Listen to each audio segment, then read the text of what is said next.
ancient people in Tasmania witnessed stunning auroras when the Earth's magnetic field flipped. According to Eddie Gonzalez, people who lived in Tasmania about 41,000 years ago witnessed stunning auroras when the Earth's magnetic field flipped, and for a few thousand years the north was south and the south was north. The Earth's magnetic field surrounds our planet like an invisible force field, protecting life from harmful solar radiation by deflecting charged particles away. Far from being constant, this field is continuously changing, and indeed our planet's history includes at least several hundred global magnetic reversals where north and south magnetic poles swap places. Currently, scientists can only speculate where the next pole reversal will happen, but when it does, it will affect us. Geomagnetic reversals occur a few times every million years on average. However, the interval between reversals is very irregular and can range up to tens of millions of years.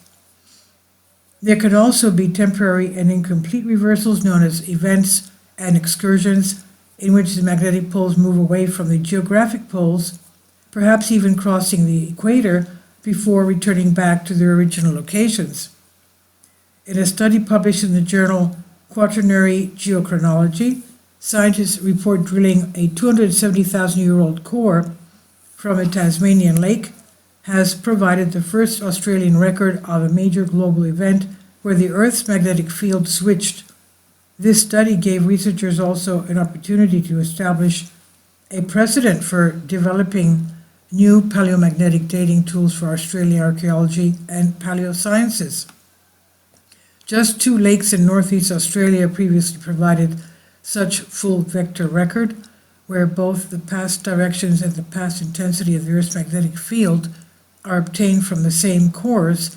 Dr. Agatha Lise-Provost, a Mackenzie Fellow from the School of Earth Sciences at the University of Melbourne, explains.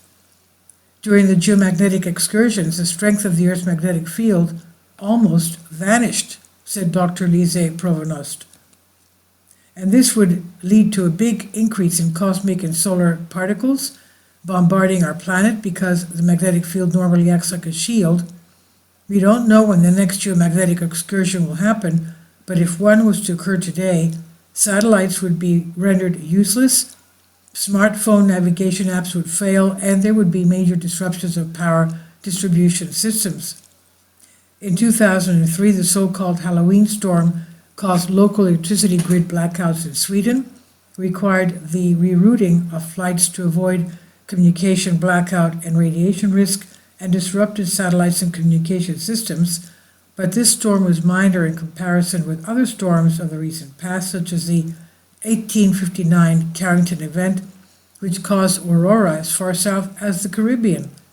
Did Tasmanian Aboriginals see similar spectacular auroras?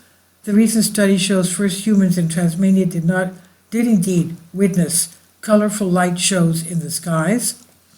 Magnetic particles are eroded from rocks, making their way to a lake by wind or water, and settle down on the lake bottom, said Dr. Elise Provost in a press statement.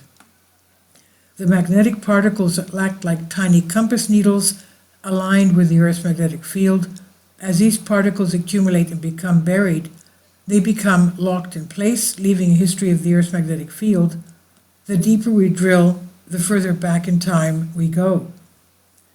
It's hoped the research will lead the way for more studies of the past geomagnetic field behavior from Australian lakes and other geological materials such as lava flows, cave deposits, and fired archaeological artifacts for developing new paleomagnetic dating tools and improving models of the Earth's magnetic field to one day maybe predict the next geomagnetic excursion.